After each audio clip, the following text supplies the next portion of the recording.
નવરાત્રિના 5મા દિવસે એટલે મા સ્કંદ માતાની પૂજા કરવામાં આવે છે. આ માતાજીને કેળાનો ભોગ લગાવવામાં આવે છે. આજે આપણે બનાવશું દૂધ અને કેળામાંથી બનતી એક અલગ જ મીઠાઈ. તો સૌથી પહેલાં એક કઢાઈમાં 250 ml દૂધ લઈશું. પછી એમાં ખાંડ ઉમેરીને એને મિક્સ કરી દઈશું. પછી એમાં 1 ચમચી તપકીનો લોટ ઉમેરીશું. મેં અહીંયા તપકીનો લોટ ઉમેર્યો છે કેમ કે આ પ્રસાદ ફરાળમાં પણ ખાઈ શકીએ આપણે એટલે. પછી બધાને સરસ રીતે મિક્સ કરી દઈશું.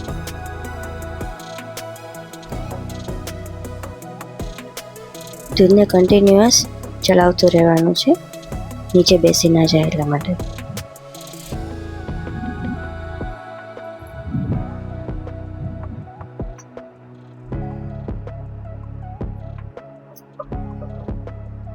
થોડી વાર થશે એટલે દૂધ થોડું ઘટ થવા માંડશે.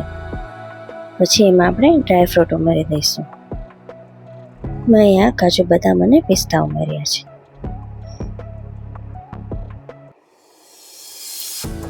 પછી ફરીથી દૂધને મિક્સ કરીને ચલાવતા રહીશું. પછી એમાં થોડું વેનીલા એસન્સ એડ કરીશું.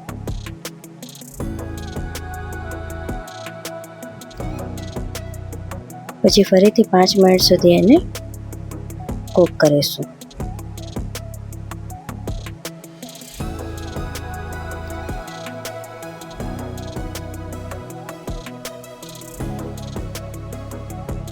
ચમચામાં આવી લાઈન કરવાથી બે ભાગ ભેગા ના થાય ત્યાં સુધી આપણે એને કૂક કરીશું.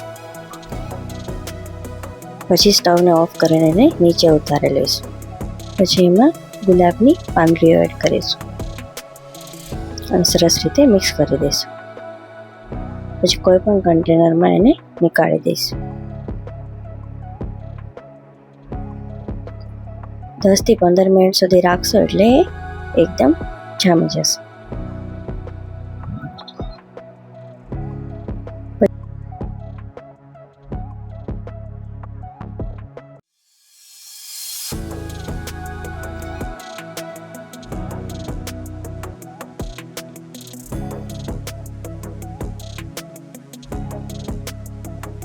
પછી આપણે અહીંયા કેરેમલ બનાવીશું.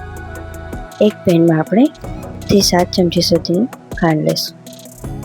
ખાંડ થોડી વાર ઓગળે ત્યાં સુધીમાં આપણે કેળાને ઝીણી મેશ કરી દઈશું.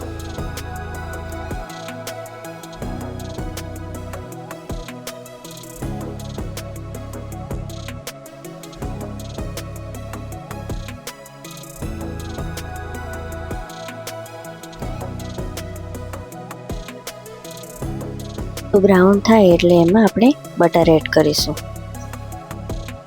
પછી એમાં થોડું ફ્રેશ ક્રીમ એડ કરીશું. સ્ટવ ઓફ કરી દઈશું. આપણો કેરેમલ તૈયાર છે. પછી જે મેશ કરેલા બનાના હતા એમાં આપણે કેરેમલ એડ કરીશું.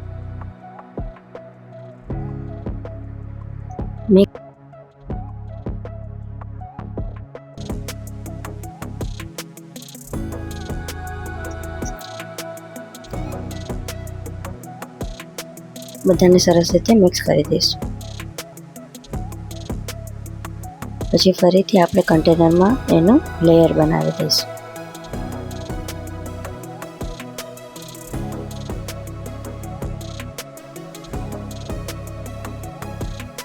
તો તૈયાર છે આપણી દૂધ અને કેળામાંથી બનતી મીઠાઈ.